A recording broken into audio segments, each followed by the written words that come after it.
Hello, thank you for watching the Dare to Dream Network. Woo-hoo.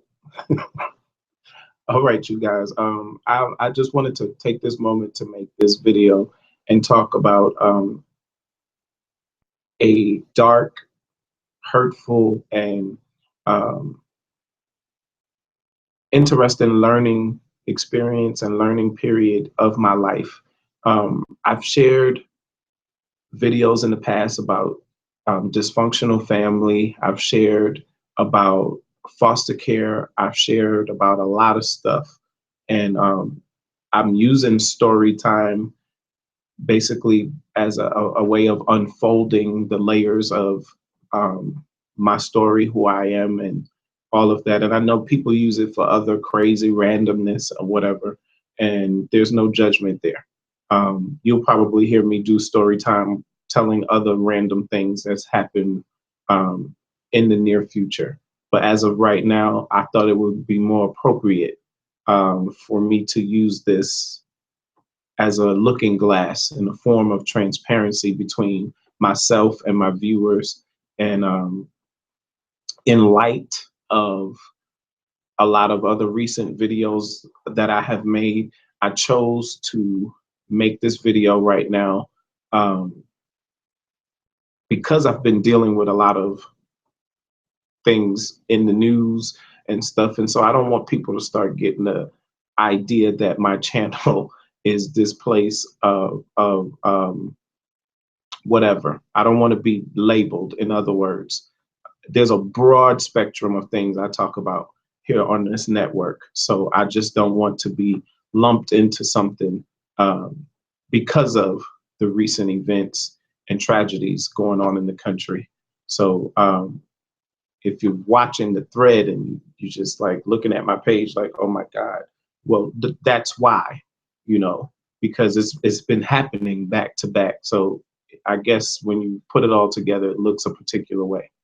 Now, having said that, my homelessness stories for me started when I was 14 years old.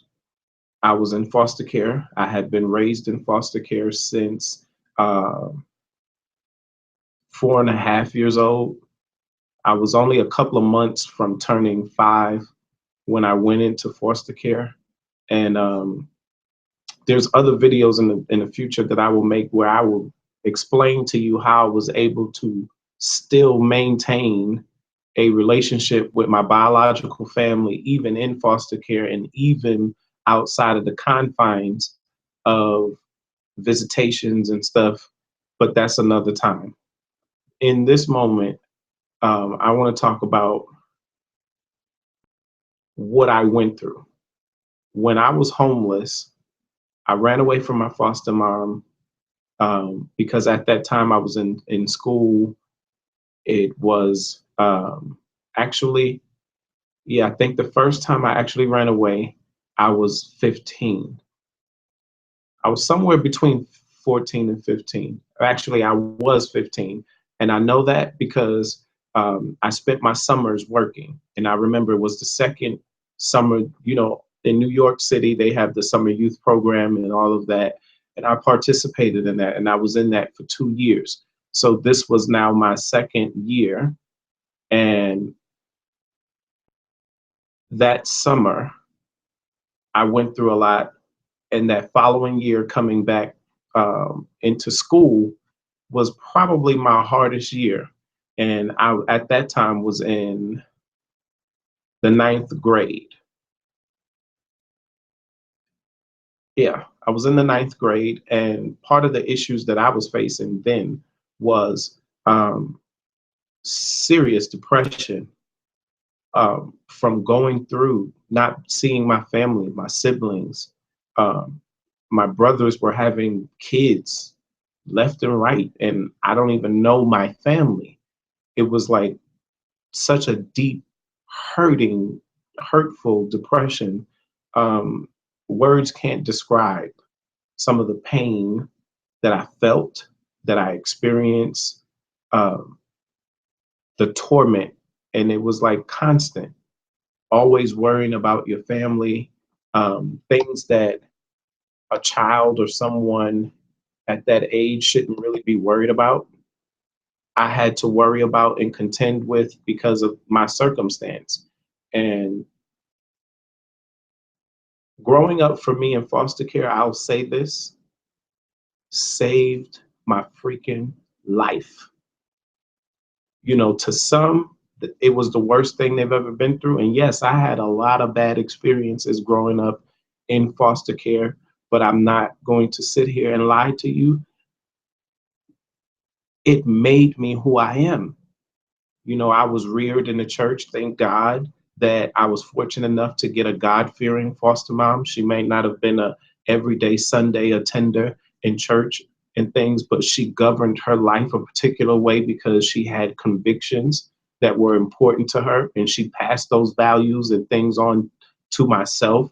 I already came from a religious family that was heavily, heavily involved in the church. And when I look back, it's like certain circumstances of who my parents were and what they did and all of that would almost make you say, how in the hell did I end up in foster care in the first place? Um, Especially for those that know my family, know my parents, also knowing that my mom's home was like the safe haven for everyone. Anyone that was going through something ran to my mother's home for a place to stay. She's always taking people in, taking care of people. And, you know, the irony of all of that, of her losing her children and going through the things that she went through, it just doesn't make any sense. But somehow we made it, we overcame those things. And when I was homeless, excuse me, that was some of the roughest days of my life. I learned survival, street survival tactics. Um, People make jokes all the time about the college life and eating ramen noodles to survive and stuff like that. Um, that was very real for me. Very, very, I can't express to you how real that was for me.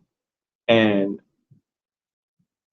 during that time of running away, I developed a deep bond and connection and relationship with what I thought at the time was just a simple neighbor and friend in my community. Um, but because I have this background in the church and whatnot, I also knew that I was a gifted person. Every time, I won't say every time, but I put it this way. I'm not a psychic, but I am gifted in the area of predicting things and being able to see things and stuff like that. And we don't dare in the Christian world call that a psychic or anything like that. I knew I had a prophetic gift, and I'm trying to dumb things down for someone else who may not know or understand or whatever. And that it was just that I had a prophetic gift. And all of this ties in because I remember as a kid when I came home um, to my new home, to my foster home, I remember telling my foster mom that one day I'm going back home to my parents. And I had this fixation of looking out of the window. And she would always ask me, why do you stand there and stare out that window? And little did she know was the reason I would do that.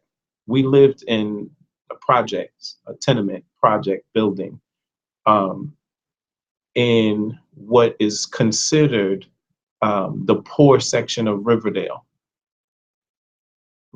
Bronx, New York. And so this area is so much different now, but back then it was considered a bad area and crime-ridden area. You know, people from Riverdale didn't really want to be associated with that part of the community. They try to make it more exclusive by excluding it, and none of that is important. But I'm just trying to paint a picture to give you the idea of where I was and where I grew up, and all of the things that people go to the same area right across the street from where I was raised, the wonderful mall and all of that stuff, the Target and all that. None of that was there. It used to be a WIC office, a welfare office, several auto shops and whatnot. And it is what it is today. Um, when I was there, growing up there, I used to look out of the window because I was on the corner of Exterior Street, 2811 Exterior Street. And you could see the long hill leading up to um, Fordham, Fordham Road. You could see the Hudson on the other side of my bedroom window. Uh, you can see the old train tracks that ran alongside of the highway, uh, the Major Deacon. And I would look out of that window because mentally, that ride that I took from a care agency where they were calling trying to place me with a foster mom, I memorized my way back home. I literally remembered that ride, how we got to my foster mom's home, and where the buses and cars and et cetera would lead me back to my parents' house. As a kid, I remember memorizing that because I knew that this was like my roadmap to getting back to my parents. And so over the years, as I matured and I was allowed to travel by myself, I began to visit and sneak and see my parents, take cabs back and forth to see my parents, and particularly my mother, because for some reason she would not come visit me. And I knew that she was dealing with a lot of things with mental illness and other things that she had been going through. So I took on the responsibility of making sure that I saw her, that I expressed love to her, that I communicated with her, and that I wasn't going to allow her condition to stop me from being around. And at some point, it helped her to heal. But again, that's not what this video is about. When I was homeless, I would literally go from friend to friend's house, staying at different people's house. And I was smart. I was a very smart kid, and I was smart enough to know that if I stayed one day too long, one day too many, that people would begin to question why I was there, and would think maybe to contact my parent or my foster mom. Um, and in many cases, many people had no clue I was a foster kid. Many people that knew who I was thought that that was my mother, my biological mother. So a lot of people had no idea. And it was during that time of me running away that I started telling things that I never told before, and telling my friends, and my friends were shocked because I never acted as a foster kid. I never acted in a way that made them believe that I was adopted or anything like that. You know, I wasn't your average um, statistical story of a foster kid. Most kids that I could always tell myself when I encountered another foster child in school, because they all acted a particular way. They all acted out. They were all angry. They were all on medications in many cases. And that just wasn't my story. And so um, I have several friends. I'm gonna name a few in this video. Um, During that time, I stayed with a god sister of mine who I love so dearly. If you're watching this video, I love you. Her name is Latoya Howard. I stayed with her. We were like ace boon coons. We literally grew up in church together, singing, doing concerts, traveling different places, on different stages, concerts, competitions, you name it. We had a fabulous, rich, wonderful childhood, enriched by our community, by our church, and our parents made sure of that while we were growing up. whatever way, if it was free and we can participate, then why not? We went and we did it. So my fondest memories, some of my best memories was spent around her. And we were a little older than the next friend that I stayed with, which was Cassandra. Cassandra is known in my community as my cousin. And to me, she will always be my cousin, but she wasn't a blood relative of mine. Um, Cassandra was that person I needed in those days. I needed Cassandra because I really didn't have cousins. I had them, of course, but I really didn't have anybody around me or in my life in that time that was family. So I made my own family. Latoya was my sister, Cassandra was my cousin, and I had a best friend who was also a part of this experience. We grew up literally from second grade all the way into a part of high school. Yeah, a part of high school together. Her name was Iris Adams. She's another individual that I grew up calling my cousin uh, as a joke. And then later, it turns out that she ends up having a child with one of my cousins, my real cousins. So it was really funny that she would end up somehow being family to me anyway. And each one of you that I've named in this video, I absolutely love y'all. I know that we are much older than back in the day. I have so many good memories of y'all. I'm trying not to break down crying, literally, but I want to thank God for y'all, because if it wasn't for your true friendship, if it wasn't for who you guys were in my life, I probably would have committed suicide if I didn't have you guys to talk to, if I didn't have you guys to lean on. Some of you saw me in the worst state of my life, going through some of the worst stuff in my life, but I kept praying, I kept singing, I kept doing all the things that made me happy. Me and Iris, that's my now real cousin. um, Me and Iris would do poetry contests and participate in poetry events every year in the school. Um, we won a contest together, and she knows the secret behind how we won. But uh, if I didn't have those people that I had to lean on, I probably would have killed myself, honestly, because I had started going through such a dark period where it was like, if I just can't have my family, then I don't need to be here. And when you're going through something like that at a young age and a young stage in your life, it's easy to feel hopeless. It's easy to feel like nobody understands you. You tend to isolate yourself in a lot of situations.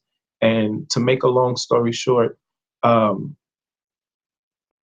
Cassandra was one that I would stay with, and Iris was directly connected to a neighbor who turned out to be one of my relatives. Now, the irony of this is, this young woman, she was in her mid 20s at the time.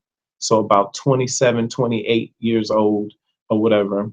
Um, this is my cousin, Tanisha, who is not a blood relative of mine, but was dating my relative. So I just consider her my family, period, the end. And she had a child with one of my cousins, and was working on the second one, just to say the least, and out of respect for her, because I don't know what she would want me to say or not say. So I'm gonna leave it there. And it was during the second child, I stayed with her. We were going through a lot of stuff. Her with her pregnancy, her trying to raise children, a sister, a younger sister, and her son, who happened to turn out to be Iris's boyfriend. And also, um, it was crazy. my best friend. It was like we were all going through something and all needed each other, and somehow we all became an important part of each other's life at that time. But yet I'm running from house to house because I don't have nowhere else to go.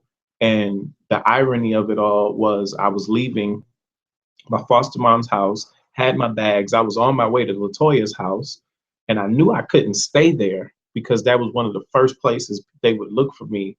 That was one of the first places they would call um, to figure out if I've been seen or do she know anything. So I didn't want to put her in the middle of it, but I was on my way to her house because I knew I could use the phone. I could call somebody, call my parents, try to figure out where I'm going to go. And it was like a scene in a movie. I'm walking, and my cousin, who I hadn't seen in 8 years, whose name is Anthony. I have a lot of sentimental things that I could say about him. I mean, he was the one who taught me how to read when I was a child. The first book I learned to read was the Bible because of Anthony. And it's just so much. Um, Anthony was like the brother I never had, and particularly because um, wow, I'm trying to keep the whole list together. Anthony was the brother I never had because at that time my brothers were older and having their own children and whatever, and so um, Anthony was the only one around and actually would come to visit me and check on me as a kid or whatever. And so I appreciated him for that because I actually needed that. And nobody realizes that or probably thought about that back then. Um, but I appreciate him for that. And so here it is 8 years later. Anthony had moved away, went to Job Corps, so many different things. And I hadn't seen him since then. And it was like having my another brother taken from me, which I had experienced 3 times over. And so being the youngest and feeling like the only child because there's like a 20-year gap between me and the rest of my brothers, uh, this moment was like a scene in a movie. I'm running away, don't have a clue where I'm going. Um, and I happen to look and see a man coming. I'm like, he resembles somebody I know. I'm looking. The closer he got, the more I began to see his features. I'm like, that's Anthony. So I'm looking and looking, I'm staring, trying to figure out what I'm gonna do with my bags if I had to run to get his attention. And I literally abandoned my stuff, left it right there on the curb on the sidewalk, and I started running through the grass. Anthony, Anthony. And he's looking around like trying to figure out who's calling him. And we stood there, we talked, we hugged, we cried. And the next thing you know, my neighbor's coming out of the building, who happens to be Iris's neighbor. They lived on the same floor. And for years, they have been trying to connect me to him or wanted me to meet him, but there's a long story behind that because we all had this inkling that there was a possibility that we were related or I was related to him. And here we are years later. And in this moment, the truth comes out. And he had been staying in my neighborhood this whole time and I didn't even know. And so from that moment, he was asking me where was I going, what was I going to do, and so I decided to stay with him and his girlfriend, and it was the beginning of a deep bond between me and them. And if I've never said it, and I know I've said it, Tanisha, Anthony, I love you guys. I thank you for what you've done for me. Thank you, because I don't know if I would have made it without y'all. Literally. I mean, the streets could have taken me out. I could have ended up on drugs. There's so many things that could have went another way. But because of the people, the few people that loved me, they never asked me for nothing. That's why I love you so much, Tanisha, because Out of all the family that I have, blood related or otherwise, out of all the family I had, when you looked out for me, you didn't ask me for a thing.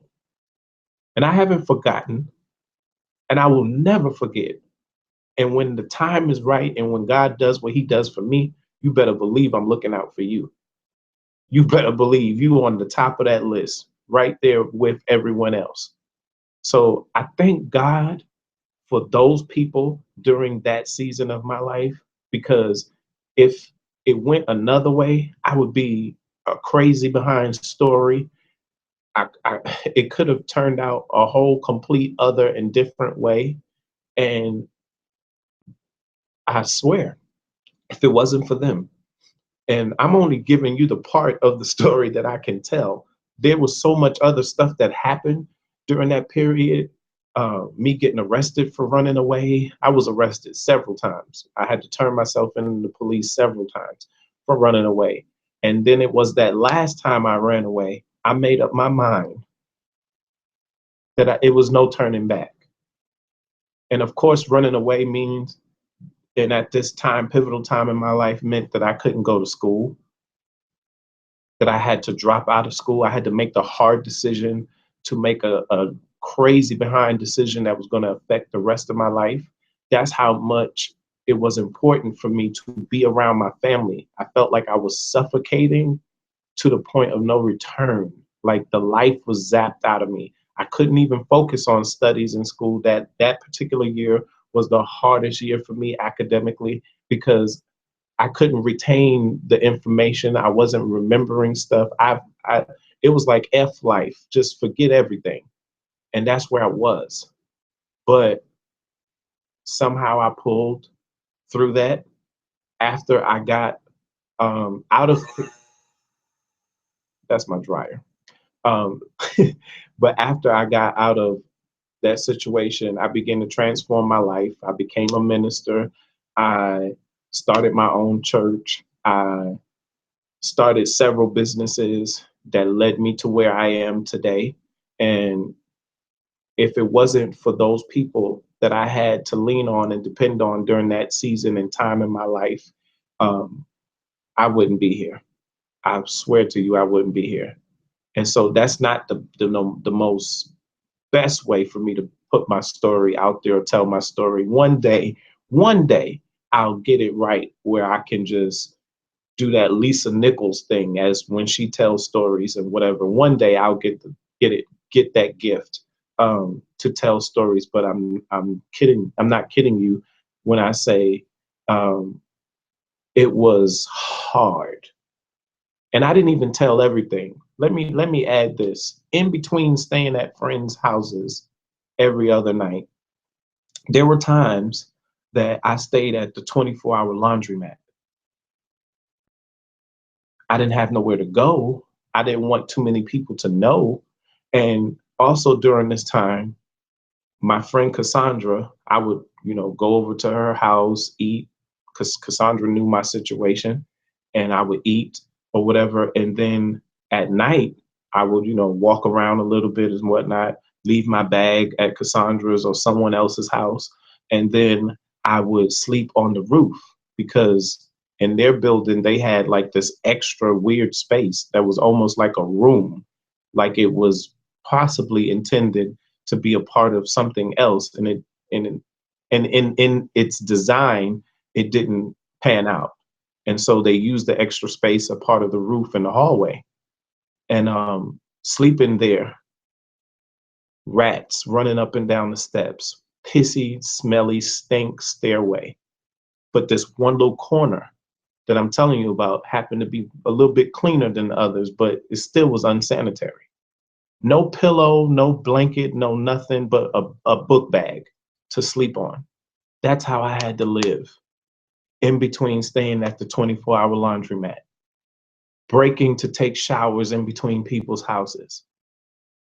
And I think Tanisha's house was probably the longest place and the most stable place that I stayed. So my story time video is to let you know that I've been through some things that has shaken my life, but also shaped my life. made me who I am, made me a better person. It's why I do some of the things that I do as far as causes and helping people and being active in my community. That's why. That's why.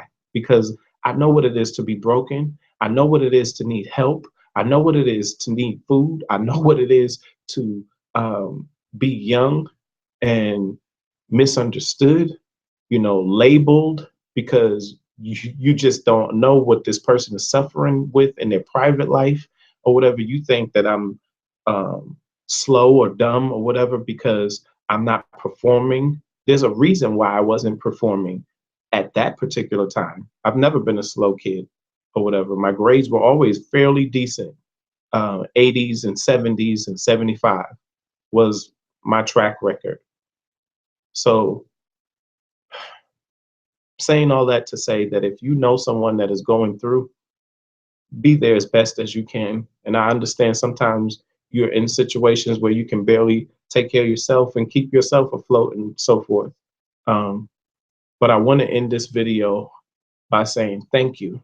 Thank you to anyone, everyone that has ever had my back, because it's because of you that I'm able to stand now and be who I am now. So I thank you so much. Um, I'm working on a second book, which you'll probably hear more about in the coming months, probably more so towards the beginning of the new year as I'm working on it. That's going to be another version of a memoir where I'm going into details about different things that I've been through and experienced because I felt like I held back a lot in the first book. And my first memoir was, well, autobiography was really geared towards young people. So I held back a lot. I reshaped stories because they are delicate. I'm talking about me being molested as a child, different other things that happened to me. And I still have relationship with this person because they're a family member. And my a lot of my family are not, they're not aware of what happened to me. So I was very delicate in how I told things, and I had to literally change names and kind of um, do what it do. So in this next book, I'm not going to reveal the name yet, but I'm going into details in deep portions and parts that I felt like I left out that I needed to talk about and tell. And I'm ready to do that now. So thank you for watching this video. Please comment, subscribe, share, and thanks again for watching the Dare to Dream Network. Peace.